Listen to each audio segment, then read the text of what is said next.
Welcome, everyone. We are getting started with today's webinar, part of the Intermodal Connects series from IANA.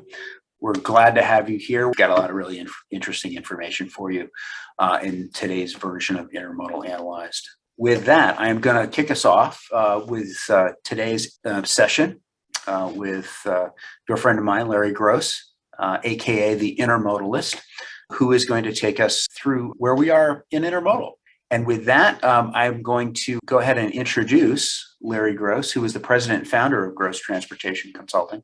And as I mentioned, the Intermodalist. I think Larry will mention that a little bit more about where to find him on social media and what have you. I am going to get out of the way, turn it over to Larry, and I'll be back on the other end with Q&A. Larry, over to you, my friend. Well, thanks, Hal, and thanks to Hal and Beth and the IANA group for having me here today. It's always a pleasure to be able to chat with the folks and give you a little bit of an update on what's happening in our fascinating business of intermodal. Here's my contact info, cell phone, my email, and then my Twitter handle. And any of the audience should feel free to reach out at any point with questions that might arise coming out of this session, especially if we can't get to all the questions during the Q&A.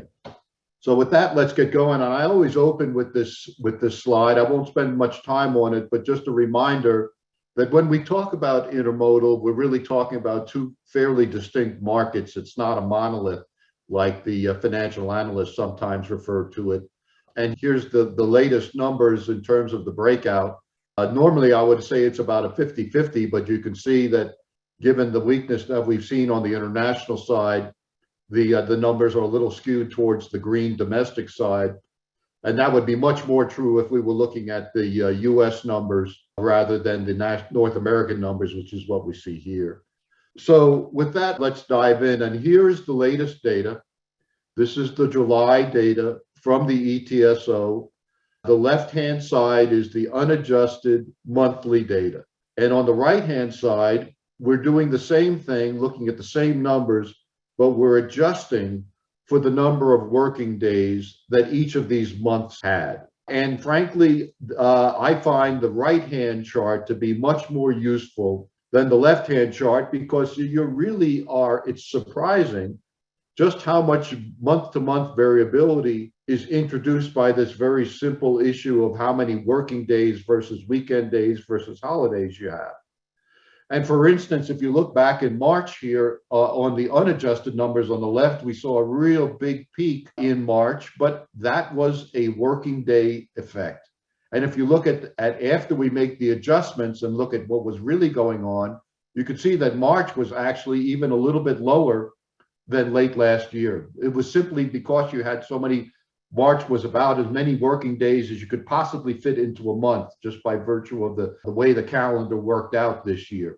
So I want to spend more time talking about this right-hand chart and what is it telling us? And what it's telling us is, first of all, in terms of the immediate situation with regard to July, July was actually a little bit better than the monthly numbers would indicate. We did not see, once you adjust for working days, we saw a little bit of an improvement from June to July rather than the decline that the raw numbers would indicate. But the other piece of the puzzle here is that if you look at particularly, well, let's take IPI first. Let's take international first. It bottomed out in December, and since then it's come back way back up in April. And since April, we kind of saw a little bit of an erosion in the IPI loads per day before it kicked up here in July. So with the demand being what it is, let's call it unrelenting demand for IPI, this is probably mostly a capacity constraint being demonstrated here, this recent softness.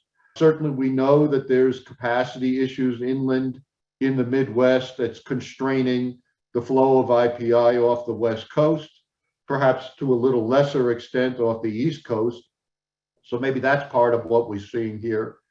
The other issue is that, as we have seen, and I'll talk about this a little bit later, a lot of west to east migration of import volumes.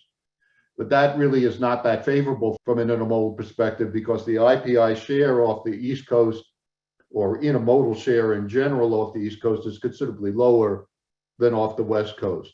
The other piece of the puzzle here is what's going on with the domestic side. And here, I think the story is a little bit different. We saw a peak in March in terms of the revenue loads moving in domestic equipment per working day. And since then, volume has been sliding. We really have, saw a little bit of a stabilization here from June to July.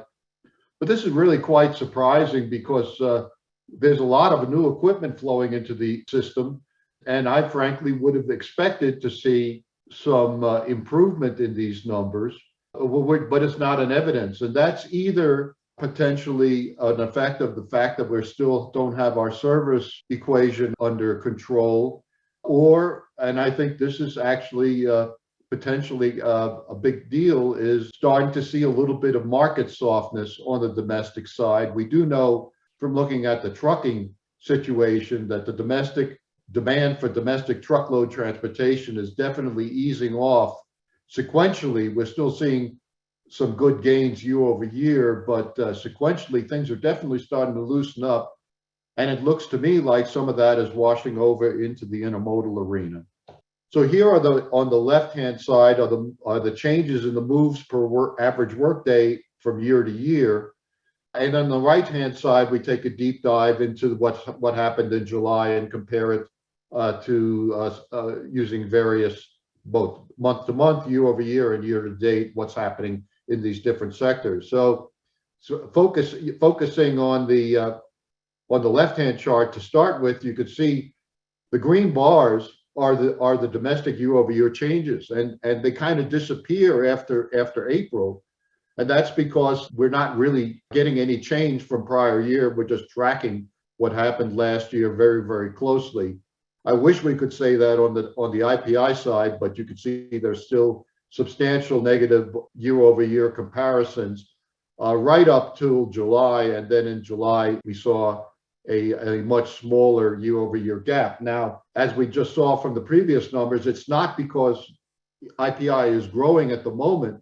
It's just really a function of the prior year comparisons getting easier. So it's this is always a problem with looking at year over year numbers. You got to know what's going on in the prior year as well as what's happening now in order to make sense of them. So if we look on the right hand side, the first thing you'll notice is that there's a heck of a lot of red and not a lot of black, which is not a good thing on a month to month standpoint. And here we're not looking at moves per workday. Here we're looking at just raw monthly numbers. We're running somewhere in the red versus prior year across the board. You could figure that the working day effect on this month to month is worth about 4 or 5%. So, if you look at those numbers and add 4 or 5% to them, we're looking at perhaps a very small change from month to month. On a year over year basis, the only area that's in the black is private domestic container, and not by nearly as much as it was in some prior months. The trailer numbers are still severely in the red. One of the new developments is if you look at that short trailer number, that had been actually holding up pretty well, but fell off the table here in July to the tune of about 12%.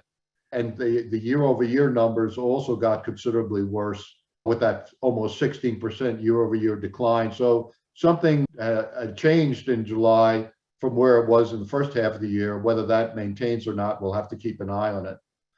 The other big theme, and this is nothing new, is the underperformance of the rail domestic container fleet, which is almost totally offsetting the gains on the private side, to the net result that on a year over year basis, we only have a 1.6% gain in domestic container activity. And then we add the trailers on top of that, and we're down 2.5% roughly year over year in July.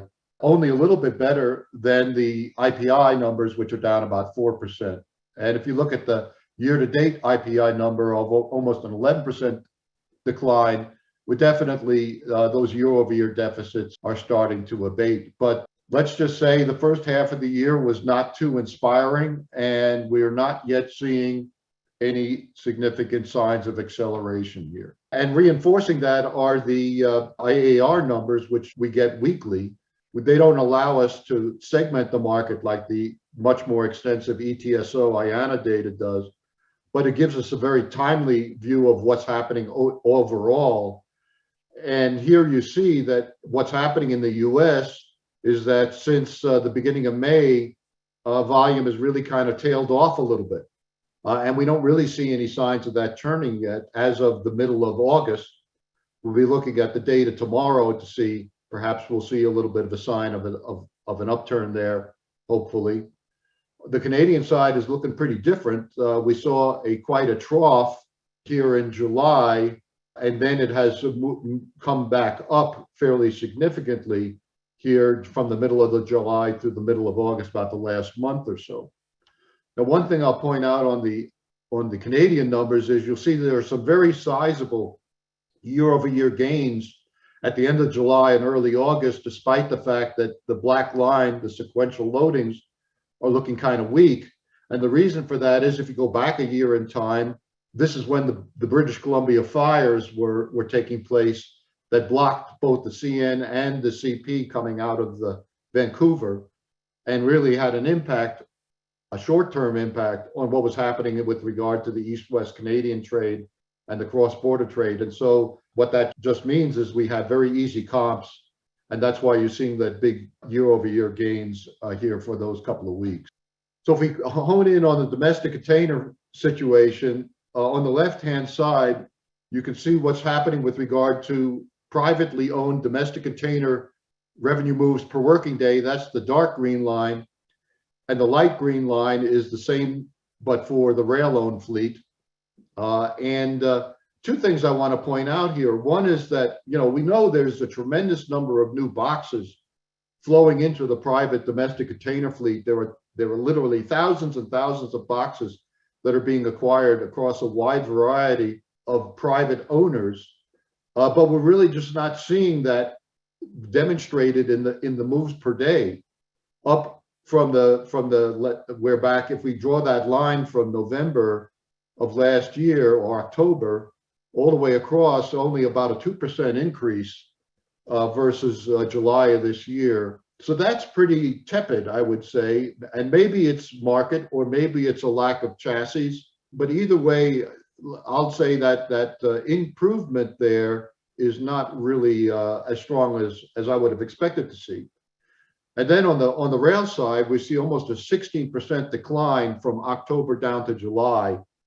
And that certainly is not a situation where we're seeing retirements out of the rail-owned fleet that would account for that. I just don't believe that we're seeing that. There's something else that's happening here. It's a pretty significant drop. So to me, there's some changes that are occurring in the way that this fleet is going to market, but it hasn't been articulated by the railroads, at least not in any explicit way. And as a result, if you look on the right-hand side, you can see that the share of domestic container that's being accounted for by the private fleet continues to rise, is now well above 76%, and that slanted black line shows you what the trend is.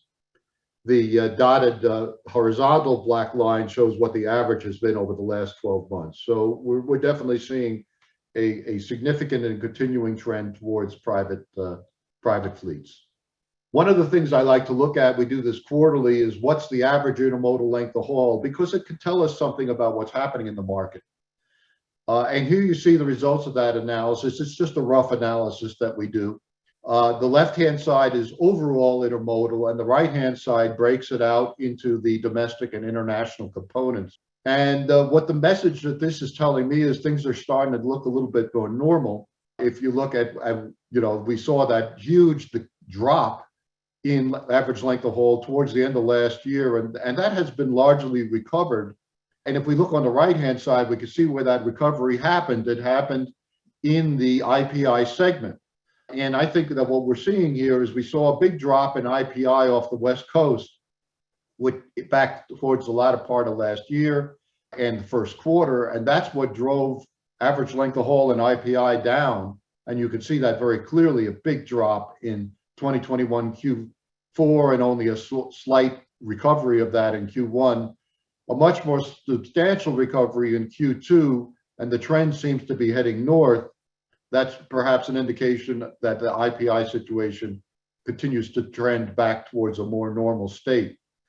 The green line shows you what the domestic is doing, and here you see a much more stable situation, which to me is saying that there's not a lot of change happening with regard to length of haul or the mix of domestic intermodal activity.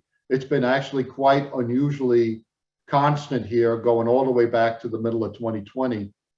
The third thing that I'll point out is that the average length of haul on domestic is considerably longer than it is on international, and overall intermodal length of haul is about just under 1,470 miles. So intermodal remain a long haul transportation mode. Looking at the IPI in a little bit more detail, what we try and do here is to look at the total amount of IPI volume and compare that with the import TEUs that are coming in to the North American ports. And that's that red line that you see on the left-hand chart, the black line just being a smooth moving average to see what the underlying trend is, because the red line tends to be pretty volatile. But the first message is that this IPI participation has been declining for quite some time.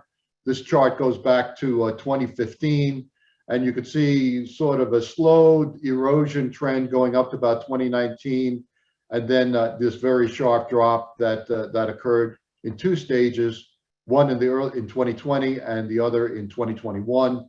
So we're down at a historically low level here, but are seeing some signs of some recovery here so far in 2022, and we'll have to be watching to see whether or not that continues. Now, if we add transloads into that, one of the theories might be, well, this IPI number is going down because transloading is taking it. But if you look at the right-hand chart, which includes the Southern California transload originations, doesn't really change the basic picture very much. So I would say that is really not one of the most important factors, but rather we're seeing a erosion of some of the import activity back towards truck. Now, some of that might have been because of service issues, and some of it, I think, is because of west to east migration, and as I mentioned earlier, lower intermodal share off the East Coast at shorter length of haul. So where are we with imports right now is the blue line. This left-hand chart shows you with imports in blue, exports in green, both working off of the right-hand axis. These are TEUs coming in per month in terms of thousands. And the red line is the total TEU activity, imports and loaded exports, working off of the left-hand axis in red. But focusing first on the imports, we've seen some erosion on import TEUs per month since May was the peak. And in fact, July was the lowest month in terms of import TEUs processed by the US and Western Canadian ports since last February. Now, that is certainly not a market issue. That has to be either a calendar issue or a congestion issue. And there's really a mix involved there. If we look on the right-hand side, you can see the year-over-year comparisons. And we have been running ahead of last year since January. The gain in July was the smallest that we've yet seen this year. But it's been a picture of the ports, particularly the East Coast ports, really performing at maximum capacity and improving their results in order to move more volume than they were last year at this time. Now, if we look at the West Coast, we could see that has not been the case here of late. West Coast import TEUs have been negative basically since April, with the sole exception of June. Whereas on the East Coast, we continue to consistently show significant year-over-year gains.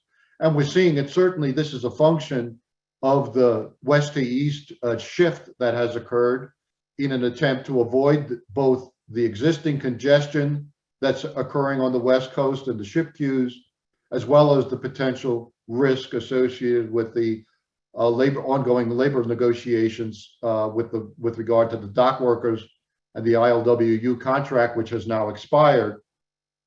And progress was being reported anecdotally on the new agreement, but lately there seems to have been some sticking points. So we just don't know where this is going to go. You look at the year-to-date numbers, and West Coast import TEUs are up just a fraction of a point, whereas East Coast is up almost 10%. So that's where all the growth has been taking place, is in the East. The other thing I'll point out is that we have no good news to report on the export side. You can see those green bars are all pointing downward month after month. And if we look at the year-to-date numbers, it's also quite concerning, no matter whether we look at the East Coast or the West Coast. But when we talk about the drop in West Coast share, it actually hasn't been, in this case, what's going on in LA Long Beach, because they've kind of held their own. And if you look at their share of import TEUs in July, they were actually a little bit higher than average and a little bit higher than prior year. Where the problem has occurred lately is at the other West Coast regions, Western Canada, PNW, and NorCal, Oakland, and they're getting getting a lot of missed ship calls, and they're getting jerked around by schedules that are changing by the minute, and it's impacting the volumes that are being received at these ports. And in general, they're showing some fairly significant year-over-year deficits. We turn to the drayage situation, and I think the drayage situation, at least in terms of the overall, is not getting any worse. And the numbers here would say it's not really getting any better, but frankly, we are seeing from the reports that there is much more capacity beginning to flow into the dray world, and the actual supply-demand balance is easing. We're not seeing it yet in the number of clicks, which is what we're measuring here, clicks looking for dray services. But the character of those clicks seems to be changing. And before it was, I need to find somebody to move my load. And now it appears to be more along the lines of, I need to find the best price and who has the best price. So there's a lot of clicking happening, but not necessarily for the same reason. If we look at the service side on the rail, we'll just walk through this real quickly. And the news is not particularly different than it was when we spoke 2 months ago. Average intermodal train speeds, as you see here on the right in red through week 34, are running below prior year. They're running below the 5-year average, which is that dashed blue line in the middle. And frankly, not showing a whole lot of signs of improvement. You could see maybe perhaps a little bit of improvement here in recent weeks. The number of trains which are being held for various reasons, intermodal trains is also at a historically high level, and high is bad. More trains being held for various reasons. And if you look at the right-hand pie chart here, you can see that the crew, lack of availability of crews is one of the key components here. The railroads are recruiting furiously, but having difficulty keeping up with attrition and departures. You have another labor situation here, which is going to come to a head here in mid-September. We're in the midst of a evaluation period after the Presidential Executive Board made their recommendations in terms of where they think this contract between the railroads and their operating personnel should be. That stops the clock for 30 days, but after that, unless there's an act of Congress, literally, and we know how easy that is these days, unless there's an act of Congress, the unions are free to strike, or the railroads are free to lock out, as I recall, as of September 18th. So this is certainly another area of great uncertainty right now, and the railroads are having, I think, a real challenging time in getting the amount of workers that they need to fulfill the schedules that they have in place. The other two measures, very quickly, one is how many loaded intermodal cars haven't moved in 48 hours or more. Here again, lower is better, and we're up high above where we were in prior years, and high above the 5-year average. So another indication of substandard operations from a service perspective. But if we look at the right-hand chart, it's not because we have too much equipment flooding the railroad. The number of intermodal cars that are online are really not at all out of line. They're lower than they were in 2020 and lower than they were in 2019, just ever so slightly above where they were last year. So that is not the problem. The problem is more about crews and lack of crews. The newest number, and probably the most significant number, is how many of the intermodal trains are arriving within 24 hours of schedule. And that number seems to be holding somewhere in the 75% range on a national basis. This is all of the US operations of the Canadians plus KCS plus the 4 Class 1s. In general, the Eastern railroads are having a much better time meeting this measure than the Western railroads, with Eastern roads running in the 90s and Western roads running in the 60s. But frankly, I think some of that has more to do with the way the measurement is structured than the fact that they're actually running so much more smoothly. If you have a 24-hour threshold, that's going to be much harder for an Eastern road to break because their overall schedules are not that long. The length of haul is much shorter. So they have to fall off considerably more for a train that perhaps is running on a 48-hour schedule to run 24 hours off is much more difficult or involves much more of a problem than if you have a Western road, which maybe is running a 96-hour schedule. And so a 24-hour delay is much less on a percentage basis. So let's just talk a little bit about what I think are the major themes here. And then I'll turn it back over to you, Hal, for some Q&A. If we look at it first from a market standpoint, I don't think there's much question that there is a cooling off that's occurring with regard to the demand for freight. And we're seeing it more in the domestic markets than we are in the international import markets, where the backlog is helping to keep the volumes up for the time being. But those markets can't diverge for that long.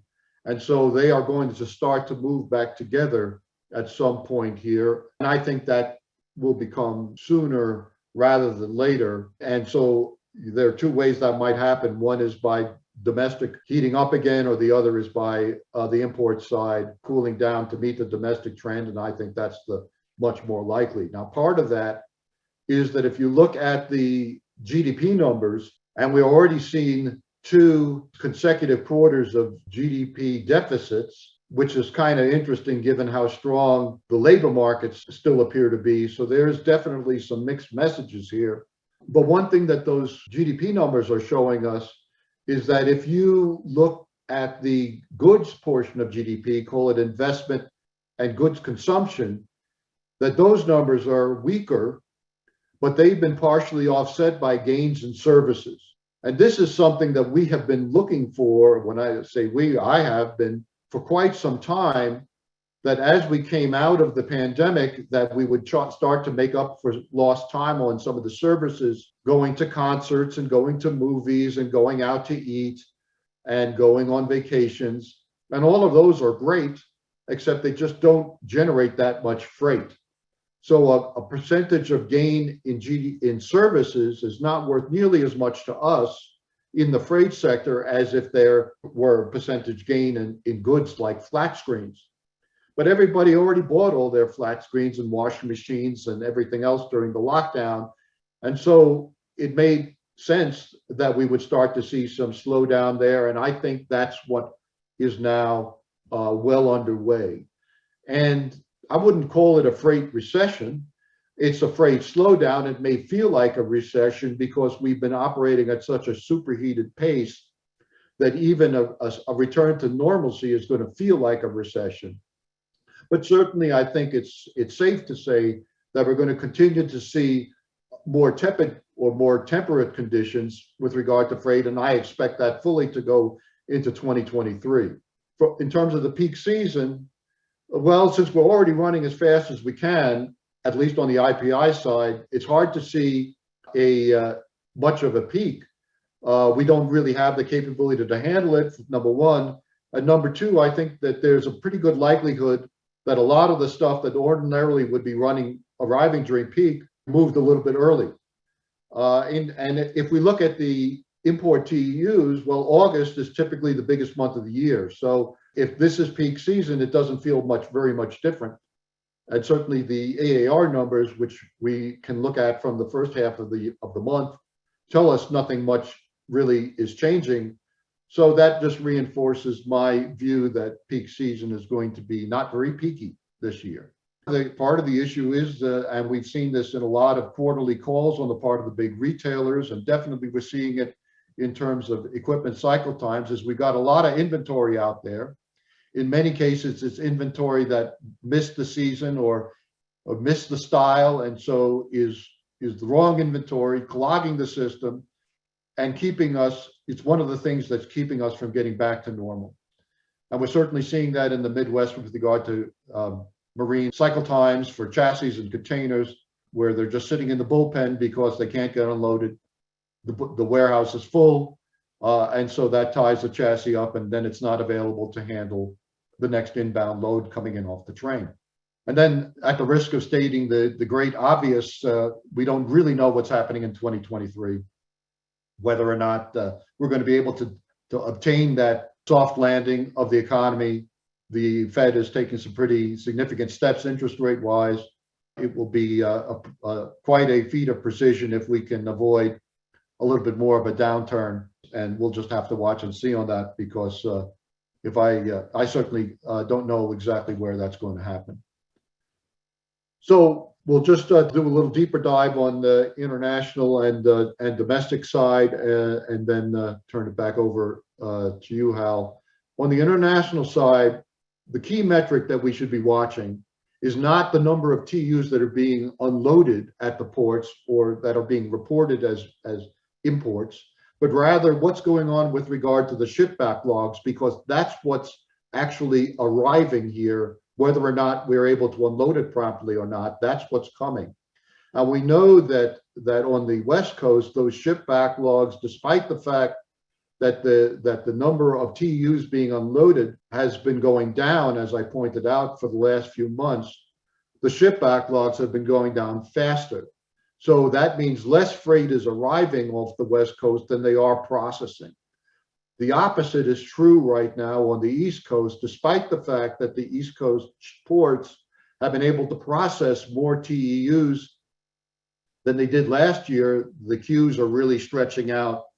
So the number of TEUs, loaded import TEUs that are arriving at the back of the queue had been exceeding the ability of the ports to work down the front of the queue.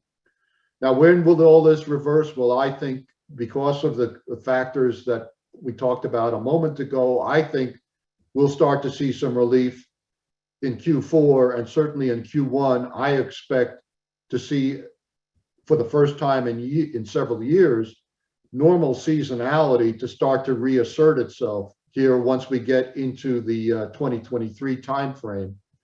And so that will give us collectively an ability to get the stage reset a little bit, and that's that pause that we've desperately needed from a operational standpoint.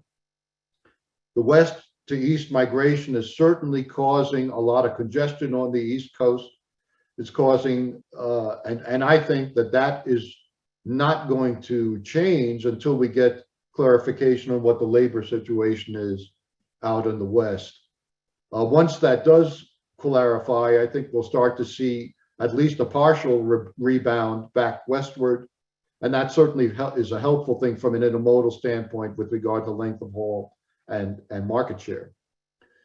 One of the big themes that I think we're going to be hearing about for months is empty containers clogging the terminals, because we've got a tremendous amount of equipment that's domiciled now in the North American continent that eventually is going to need to make its way back to overseas locations. But as long as the ocean carriers are going to start blanking voyages when inbound import volumes begin to tail off, then we don't really have the capacity to take these containers away. Right now, we need empty loaders to collect some of these containers out of the terminals and create room, but we're just not really seeing it so far. So that's something that I think is going to be a continuing theme, as will the overall chassis situation, which is a perpetual challenge that intermodal has to face, and hopefully we'll have learned some lessons here from the experiences that we've had in the last 24 months and start to do some things a little bit differently. The one thing that is not going to rescue us is new chassis production, because that continues to be constrained by a lack of componentry and a lack of capacity on the part of the domestic chassis suppliers, as well as the new overseas suppliers. So we're looking well into 2023, it looks like, and perhaps even into 2024 before that demand is met. On the domestic side, we already talked about this. A lot of the growth in the private side is being offset by losses elsewhere in the rail box fleet and TOFC. And as a result, we just really haven't seen a lot of top line growth. A good chunk of what has been supporting domestic container growth has to have been TOFC conversion. But when you're looking at 30% year-over-year declines, which is about where things are at for 53-foot trailers, which is the major source of TOFC conversion to container, you can't keep that up for very long before you run out of raw material to work with. So I guess I would say that with regard to the TOFC conversion story, where the clock is certainly ticking towards the end, and we're going to get to a point where, and I think this is not going to be terribly far off, where the amount of TOFC volume that's left is not sufficient to support the network, and so we'll see it get shut off at some point with certain exceptions, specialized situations. And then that source of domestic container growth support will be removed, and then it'll be up to actual pure growth. We know that the cycle times on this domestic equipment remain quite long as opposed to normal standards. And so my concern here is that when, I say not if, but when the system begins to normalize and things begin to free up, we could find that transition could be quite abrupt and not take a whole long time to make the transition towards more normalized cycle times.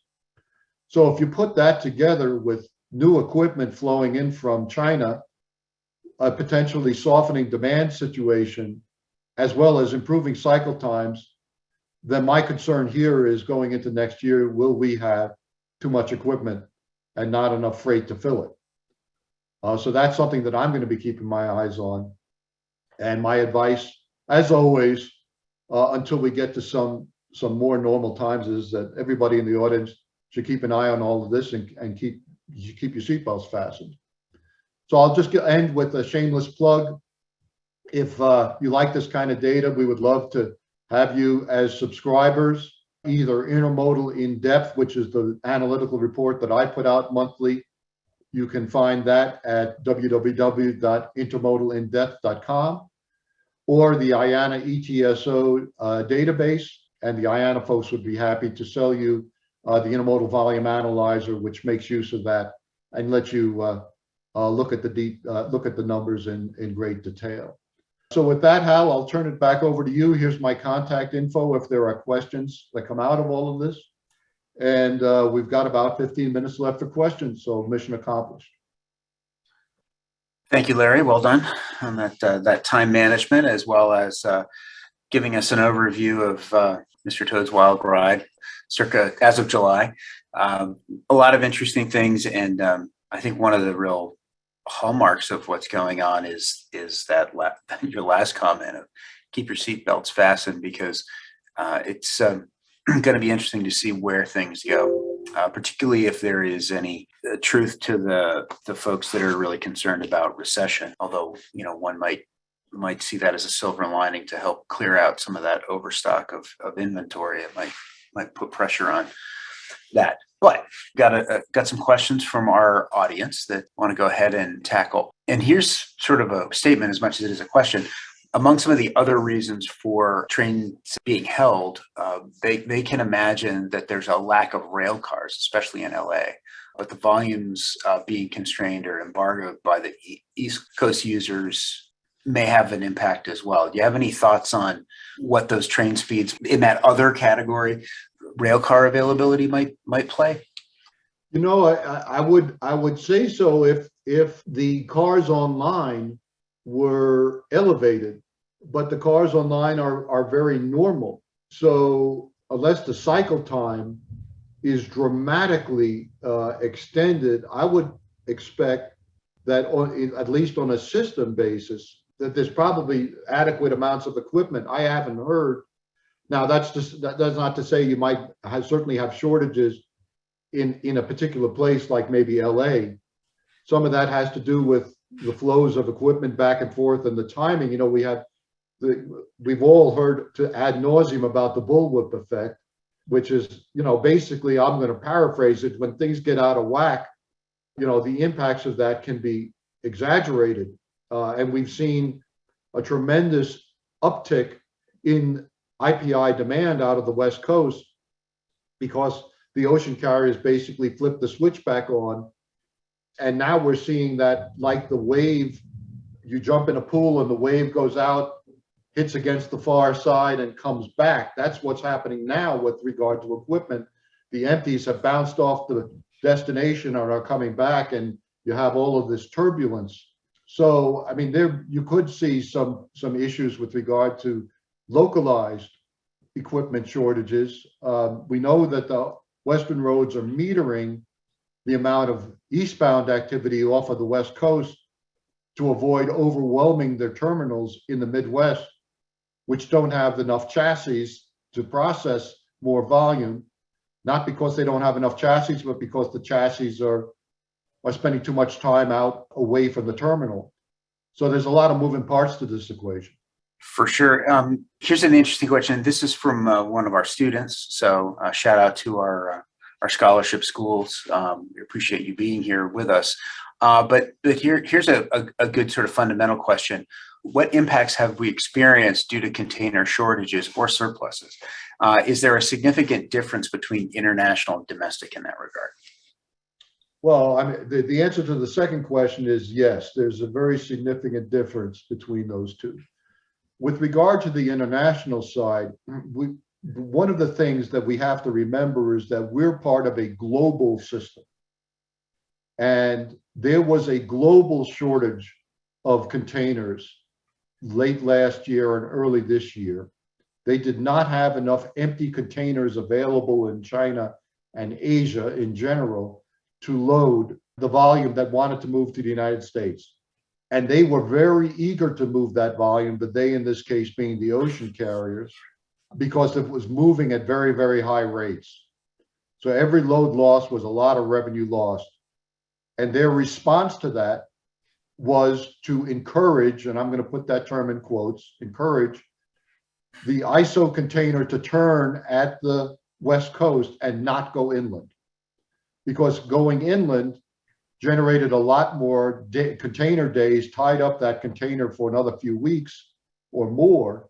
And they didn't want that container. They wanted that container going back empty as soon as possible to get back to Asia. And so that's why they turned off the IPI spigot. So that, and that created a lot of disruption in the North American intermodal system that we're still working through. With regard to the domestic side, while we've had two issues with regard to the domestic. One is the inability to get new domestic containers into the United States. They are all still being built in China for the most part. And they're hard to move because they don't fit the cells on an ordinary container ship. They can only move up top. There have been a lot of innovative approaches that the domestic container purchasers have had to utilize to get that equipment over here. Now, for instance, J.B. Hunt essentially has started its own ship line with regular departures because they have a long-term program that they've settled on for expanding their fleet, and they know they want to take control of their destiny in terms of being able to bring that stuff over here. And I read the other day about a third-party ship line called some Container 53 or Capacity 53, I forget the exact name. And its role in life is going to be hauling these 53-footers over from Asia from China to the United States. So there are solutions that are evolving in place to handle that.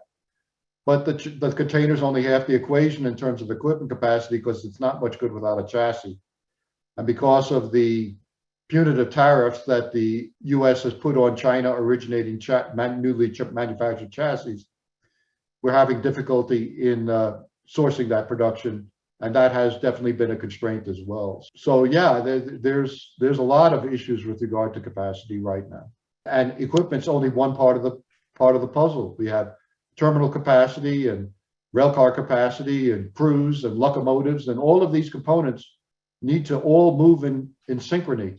And a shortfall in any one of them can bring the system back down to its knees.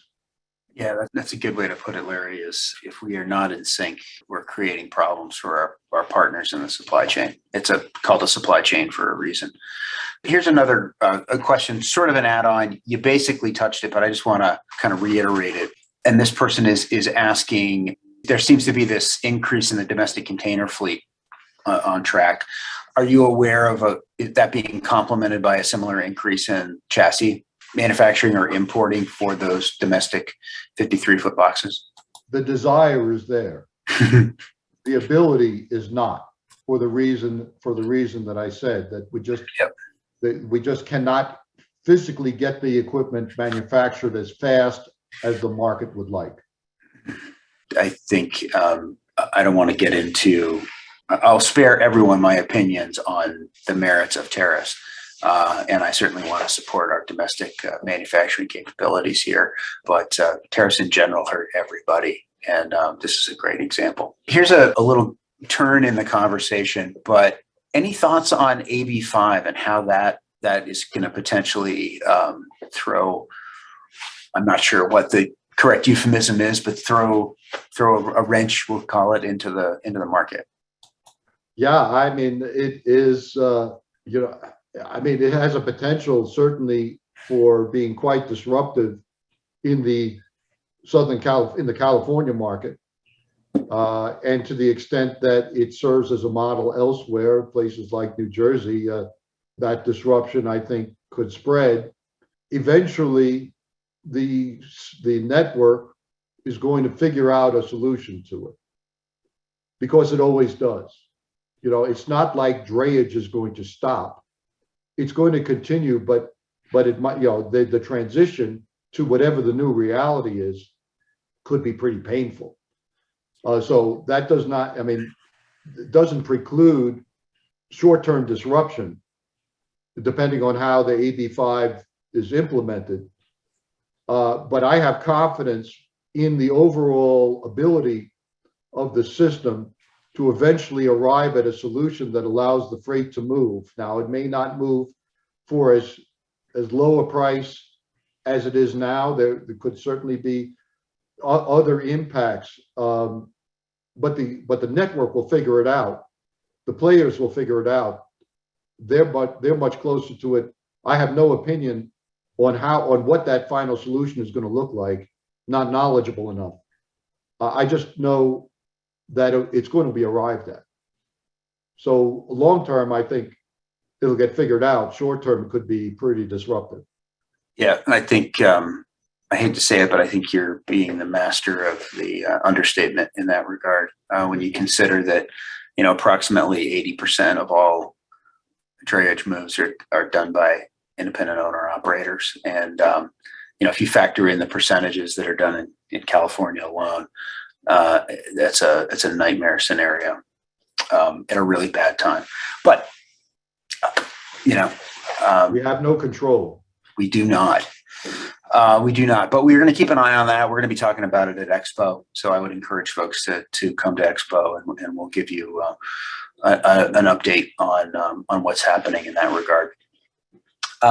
Here's a quick question, Larry, have any insights into the sort of what your best guess of the size of the domestic 53-foot container fleet is in North America, all told? I think we're somewhere in the high 300,000 range. Very high 300,000. Probably over 4 now. Yeah, but as you said, it's starting to crank up further.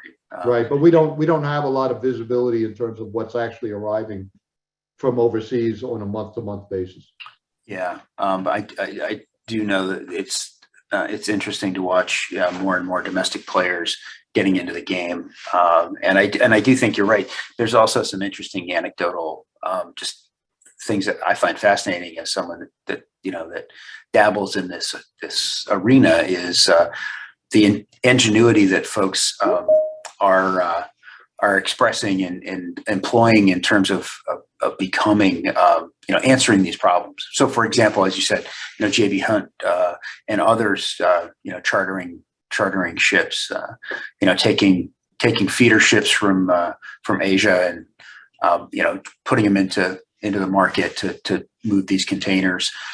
Interestingly enough, with their own rigging, so they can land these containers anywhere, which I think is also pretty darn crafty. And I think that gets back to your point of intermodal in particular was based on innovation and continues to thrive on innovation. And that's just some crafty MacGyver-y thinking about how to make things work in a challenging time.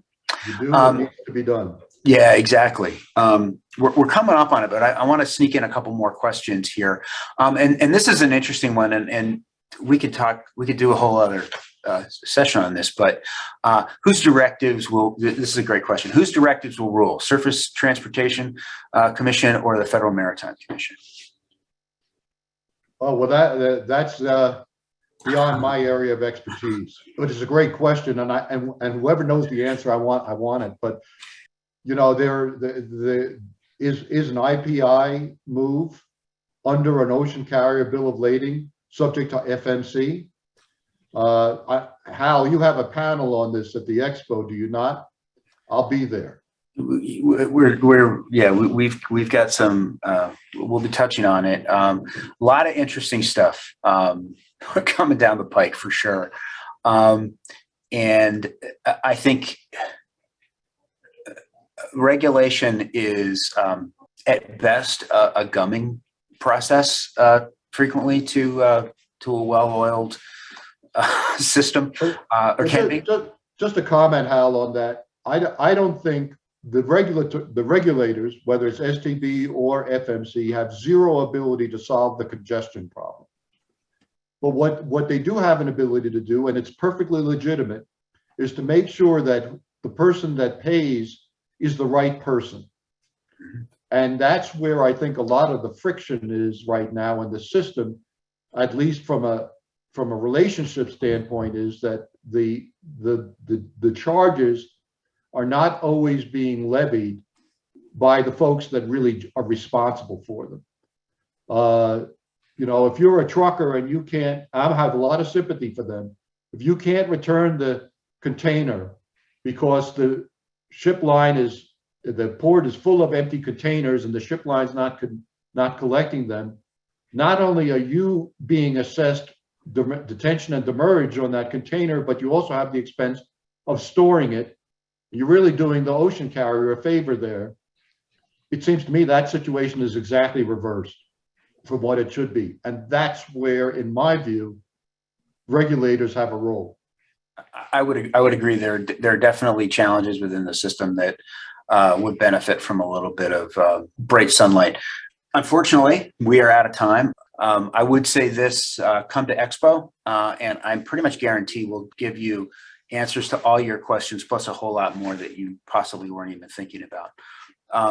If you are interested in digging a little bit deeper into a lot of the source material that Larry pulled from, or want to do some of the number crunching on your own, we've got a couple of tools available to you. The ETSO database is a significant source document that Larry taps, as well as the Volume Analyzer, which is something that Larry helped put together to allow folks to do some of their own slicing and dicing of the information. And I'm underselling it, but it's a really nifty tool that allows you to dig into that stuff. So if you're interested in that, go ahead and head over to our website, intermodal.org, and go to data and statistics. Or you can just simply email us at info@intermodal.org. And I also know that Larry is absolutely open to people reaching out and asking him questions and getting a little bit more detail on his subscription product and in the data products that we work together. I do want to encourage folks to, if you haven't, head on over to the website and check out Intermodal Expo. If you haven't registered, you've got a little bit of time. It's coming up quickly, September 12th through the 14th in Long Beach. We'd love to see you there. Larry will be part of one of our foundation panels that we do every year inside Intermodal. With that, I will wrap it up and say thank you, Larry, for all the hard work that you've done. Thanks, everyone, for attending. We really appreciate you making the time and spending that with us. And again, a recording will be sent out to you. But for now, we will pause until next time. Come back and see us for another intermodal webinar from IANA, the connecting force behind intermodal freight.